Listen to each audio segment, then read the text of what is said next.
Every government tells a story, a promise, a slogan. We work for your financial freedom, stability, growth, prosperity. It all sounds reassuring until you look at history. And the oldest, most elegant trick of all is inflation. 3rd century AD, the Roman Empire.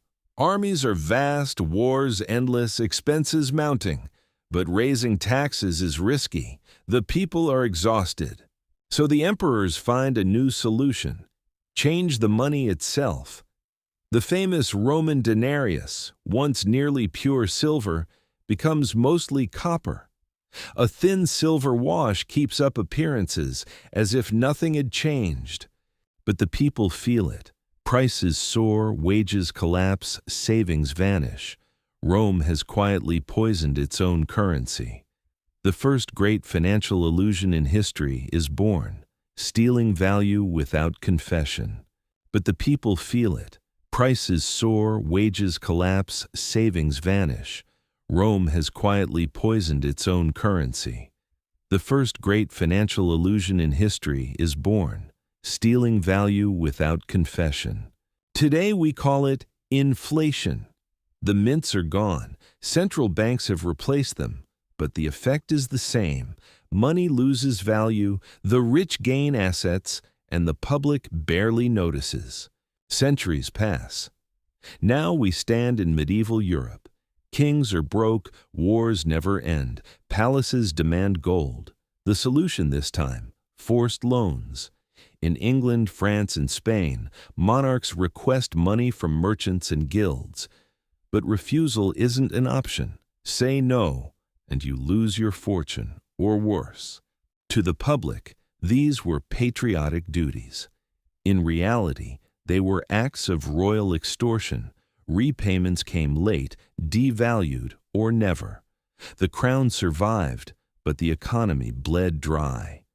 Once again, power was financed by coercion, paid for by the people. The year is 1694. Britain is at war with France and needs cash fast. The answer: a new institution, the Bank of England. Wealthy investors lend money to the government in return for guaranteed interest payments. Where does that interest come from? From taxes on everyday goods, salt, beer, cloth. The wealthy lend, the poor repay. It's elegant, efficient, and invisible. A system so profitable it becomes the blueprint for modern finance. Even today, government bonds are called the safest investments. Safe for those who hold them, not for those who fund them. Modern governments live on borrowed money. Deficits aren't accidents, they're strategy. Bonds are issued, investors buy, banks profit. Politicians justify it with noble phrases: infrastructure, jobs, social programs. But the flow of money tells a different story: defense contractors, corporate subsidies, and financial bailouts. When the bill comes due, who pays? Ordinary citizens. Through taxes, inflation, or cuts in public services. Debt may be sold as growth, but in truth, it's a slow-burning chain. The 2008 financial crisis exposed the system's true face. Banks gambled recklessly, markets collapsed, and who was rescued? The gamblers. Who paid for it? The taxpayers. Governments called it saving the system. But what they really saved was the hierarchy. Losses were socialized, profits privatized.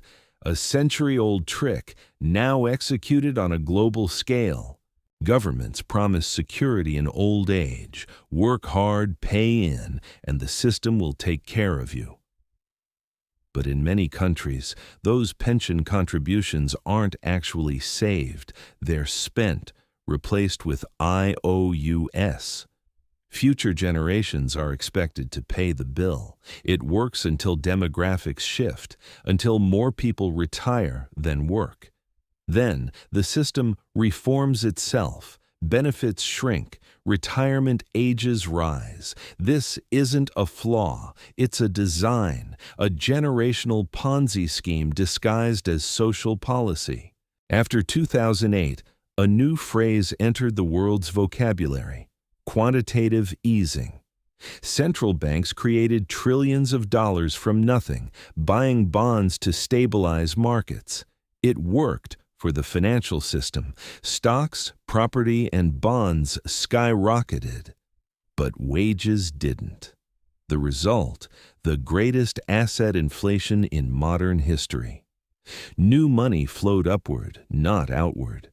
It saved the system by widening inequality. Governments fear one thing more than debt: public anger.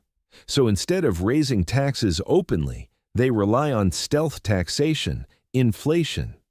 When prices rise faster than wages, your purchasing power erodes. You feel richer because your salary number grows, but in real terms, you're poorer. Inflation quietly transfers wealth from savers to debtors, and the biggest debtor of all is the government itself. It's the perfect crime, a tax no one votes for, yet everyone pays. Governments claim to regulate the market.